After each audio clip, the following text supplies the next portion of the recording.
Zite, one of our favorite AI builders for building your own internal business apps, just leveled up their game today by releasing a new database feature. Now, here's why it's a big deal. If you've used other AI app builders in the past, you might have not necessarily had all of the batteries included, meaning you could use the tool to prompt to build a front end, but then you have to actually connect it to a separate database like Supabase or Firebase to actually be able to store your data.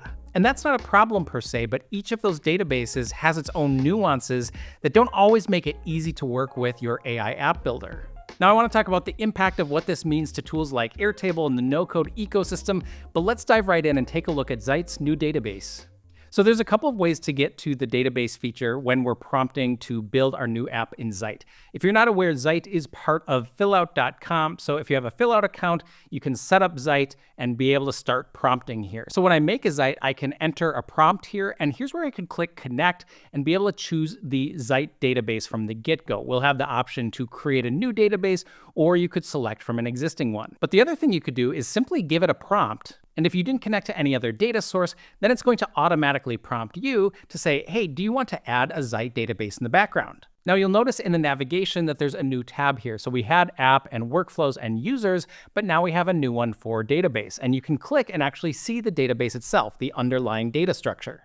Now, if you're familiar with something like Supabase, Supabase is quite a bit more technical, meaning you don't really have things like single selects. You have to create enums, and it's a pretty different world than if you're using something like Airtable.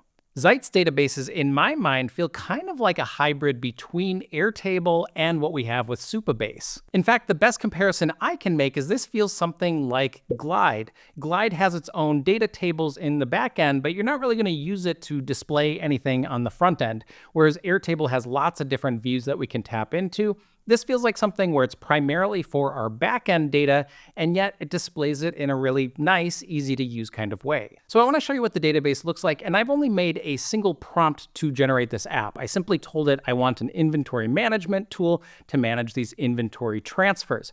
And so to do that, it created 3 different tables. I have inventory items, job sites, and transfers. And you can, if you want, add your own tables. You can simply create a new table, and you can add your own columns as well.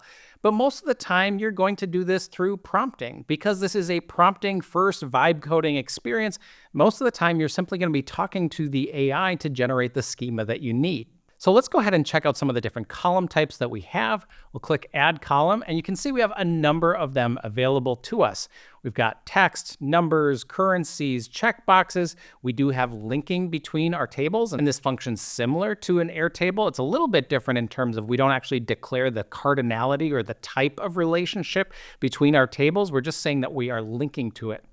We've got lookups, we've got some more of our communication, URLs, emails, things like that we can put in there. And so we've got lots of different choices available. Now, I will say if I click on my transfers table here, that it didn't perfectly select the different data types for every single column as I would see fit. For example, here we have a status on my transfer, and this defaulted to a text field. And so it's simply text as opposed to actually having it be a single or multi-select. Now, I imagine that will improve over time, but the tricky part is that I can't simply change this to another field. If I edit the field, I can edit the field name, but I don't have any additional options to be able to actually convert this. So this is early days with Zite's database. I'm sure this is something that will get fixed rather quickly. Now, other column types, such as dates, which are more complex, are going to have additional options if we edit that field.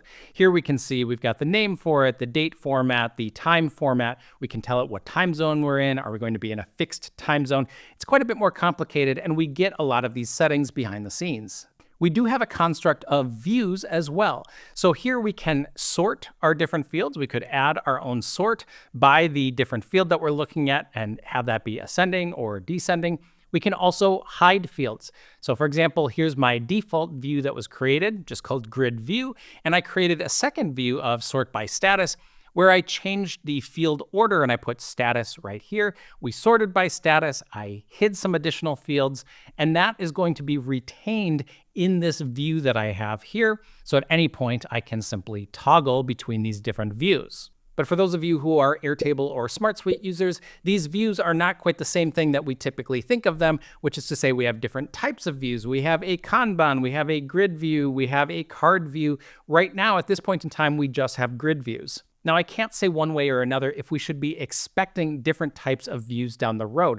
It seems like something that you'd have in a no-code application, but remember that this is a vibe coding AI prompting application, meaning your users are never going to see this database different than it would be like in Airtable. Instead, you're going to be creating whatever you want on the front end, and that's going to be the primary experience for your users. So whether they'll have those different kinds of views, we'll see. Now, some things we do know of what's coming in Zite, this is all built on a SQL database, meaning SQL databases can contain millions of rows and they can be very performant. Now, we don't know exactly the database limits that are going to be included by default on your plan, but this is something that the Zite team has indicated that they plan to allow you to scale up as necessary. Maybe it'll be some kind of upgrade if you want to have a really large database. They also mentioned that importing is going to be on the horizon as well. So you can see I don't actually have an import function to be able to bring in large data sets.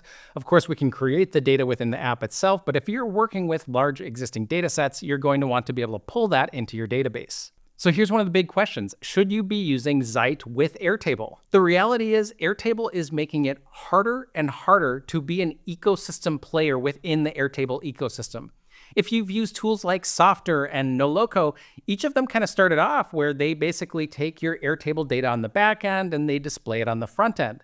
But both of those platforms, it's been more and more difficult to actually interact with your Airtable data because Airtable gives you a whopping 5 requests per second to be able to interact with your data. I mean, if you have more than 5 users who are concurrently using your data, that starts to become an issue. And so we've seen companies like Noloco, Softer, Glide all make the decision that, yeah, we'll continue to support Airtable, but at the end of the day, we want users to use our own backend databases. That's the same move that Zite is making here. And so I think we're going to see more and more organizations over the next couple of years start to question if tools like Airtable are giving the same value for the price that they're charging.